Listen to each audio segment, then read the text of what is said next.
Hello friend, welcome back to another video. और आज की इस वीडियो में मैं आपको एक टैबलू के प्रैक्टिकल के बारे में बताने वाला हूँ।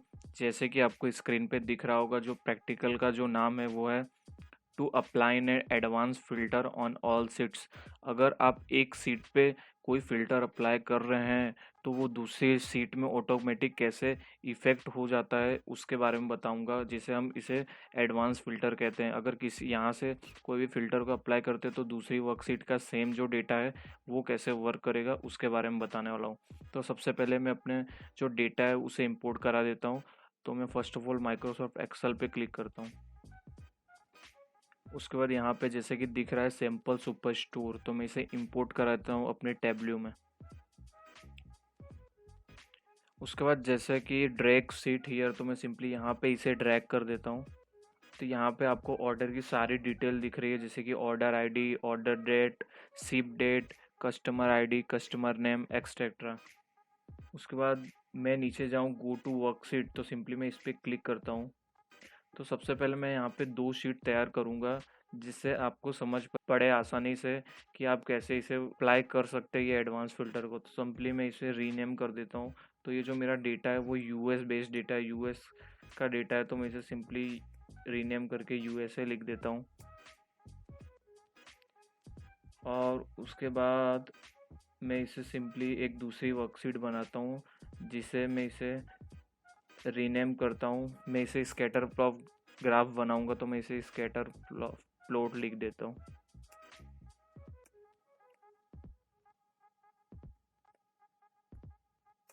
तो ये दोनों मैंने चेंज कर दिया। तो फर्स्ट ऑफ ऑल मैं यहाँ पे स्कैटर प्लॉट ग्राफ बनाता हूँ।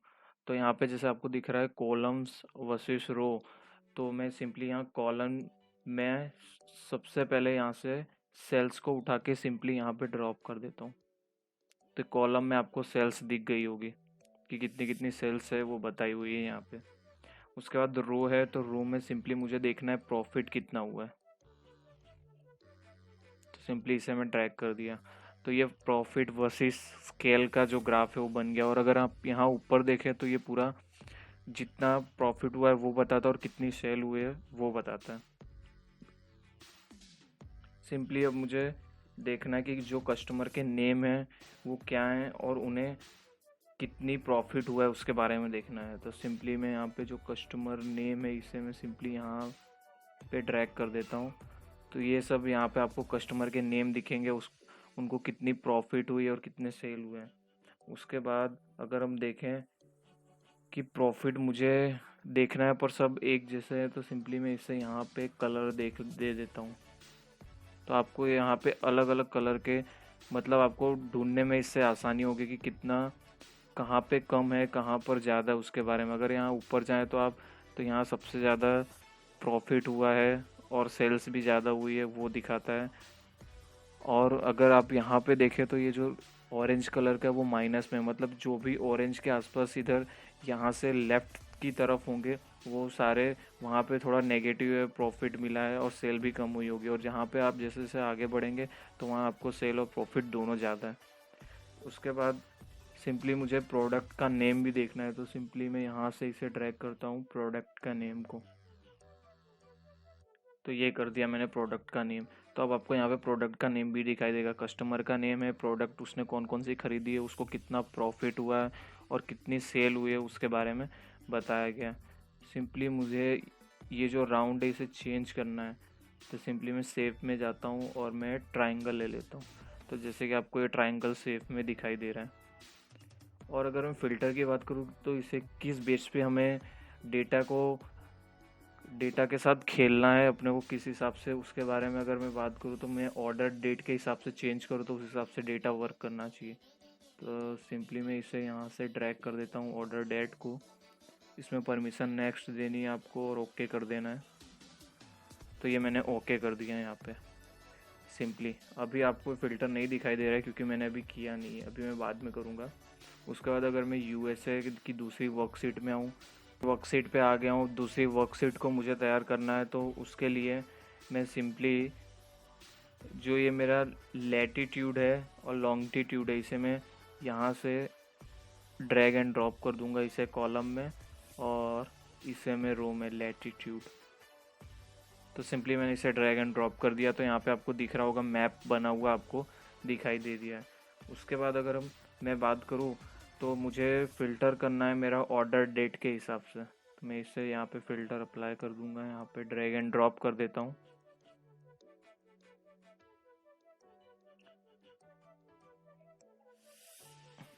तो ये सिंपली नेक्स्ट, ओके। तो सिंपली अगर मैं यहाँ से कंट्री को ड्रैग एंड ड्रॉप करूँ तो जैसे कि आपको यहाँ पे दिखाई दे देगा यूनाइटेड स्टेट, जो कि मेरा डेटा है जिस कंट्री का, तो वहाँ पे सिंपली इसने टिक कर दिया है यूनाइटेड स्टेट, तो यहाँ पे ये यूनाइटेड स्टेट के पास पहुँच गया। अगर इसे मैं थोड़ा एक्सटेंड करता हूँ तो ये आपको ये दिखाई देगा अच्छे से यूनाइटेड स्टेट। अब मेरे को देखना है सिटी, तो मैं यहाँ पे सिटी को सिंपली यहाँ से ड्रॉप कर देता हूँ, तो यहाँ पे जितनी सिटी है यूनाइटेड स्टेट में सारी आपको दिखाई देगी। ये देखिए यहाँ पे मैं जाऊँगा तो सिटी का नेम, यूनाइटेड स्टेट वगैरह वगैरह ये सब दिखाई देगा। अब मुझे सिटी के अंदर मुझे देखना है कि सेल्स कितनी हुई है, कौन सी सिटी में कितनी सेल्स हुए, तो मैं यहाँ पे सिंपली मैं इसको कलर में करूँगा ताकि मुझे अच्छे से दिखाई दे। तो यहाँ पे आपको ये कलर दिखाई दे रहा होगा, तो इसे मैं कलर को थोड़ा चेंज करूँ ताकि दिखाई दे।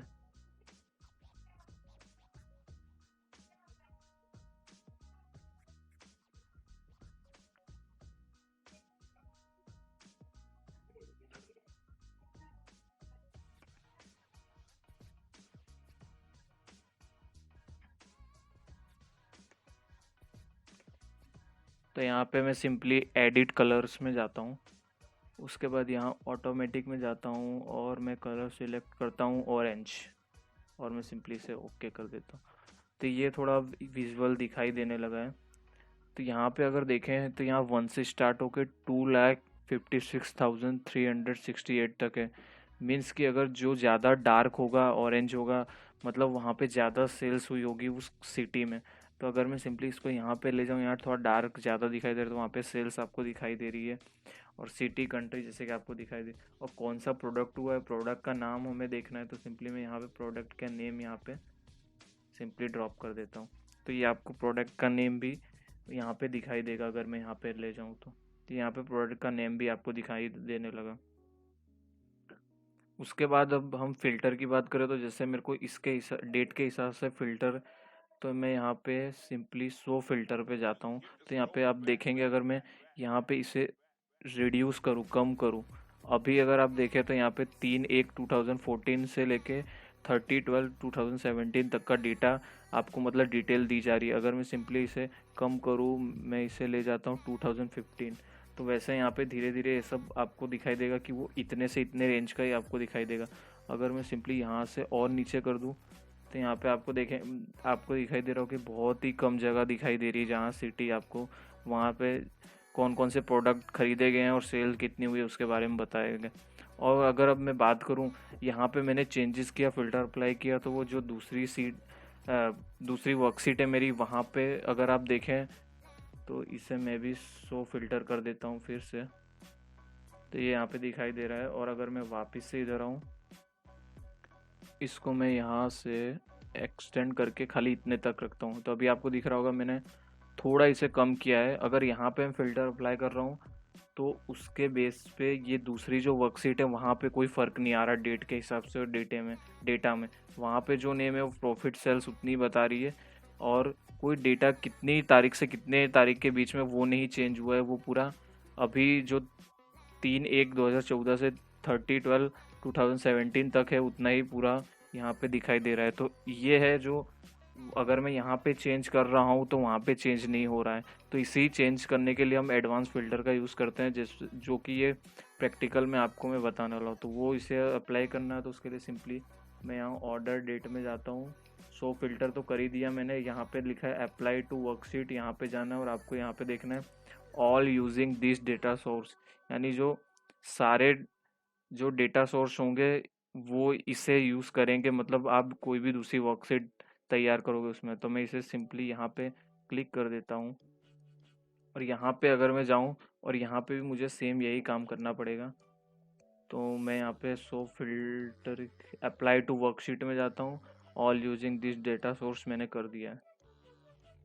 तो सिंपली अगर मैं अब यहाँ पे चेंज करूँगा तो यहाँ पे मैंने ये इतना कर दिया चेंज, तो यहाँ पे आपको दिखाई देगा कम सिटी दिखाई दे रही है पूरे मैप में। और अगर मैं दूसरे स्कैटर प्लॉट में जाऊँगा वर्कशीट में तो यहाँ पे भी ऑटोमेटिक चेंज हो गया जैसे कि आपको दिखाई दे रहा है।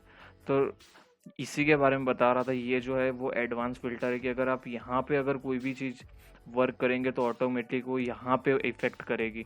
तो ये अगर तो इसमें फ़ायदा क्या है एडवांस फिल्टर का? तो एडवांस फिल्टर का जो फ़ायदा है वो क्या है कि अगर सपोज़ अगर एक डेटा है आपके पास और उसी डेटा के आपको 2 मैप तैयार करने हैं, वो दूसरे से रिलेटेड है। तो अगर मेरे को ये यूएस वाले में देखना है, यूएसए वाले में कि अच्छा यहाँ पे कितना हो रहा है, वो इसमें मैंने सिर्फ 2 चीज़ रखी जैसे सिटी और प्रोडक्ट नेम की। इसमें बताएंगे सिटी और प्रोडक्ट नेम कितने, तो उस हिसाब से वो चेंजेस होगा, वो भी यहाँ से ऑर्डर डेट करेंगे। और उसमें भी हमको ऑटोमेटिक चेंज करना है तो मुझे बार बार चेंज ना करना पड़े, ये ऑटोमेटिक हो जाए यहाँ से, इसके लिए यूज़ होता है एडवांस फिल्टर। तो आई होप आपको ये वीडियो समझ पड़ी होगी कि एडवांस फिल्टर का यूज़ क्यों किया जाता है। तो thank you so much for watching and stay home and stay safe.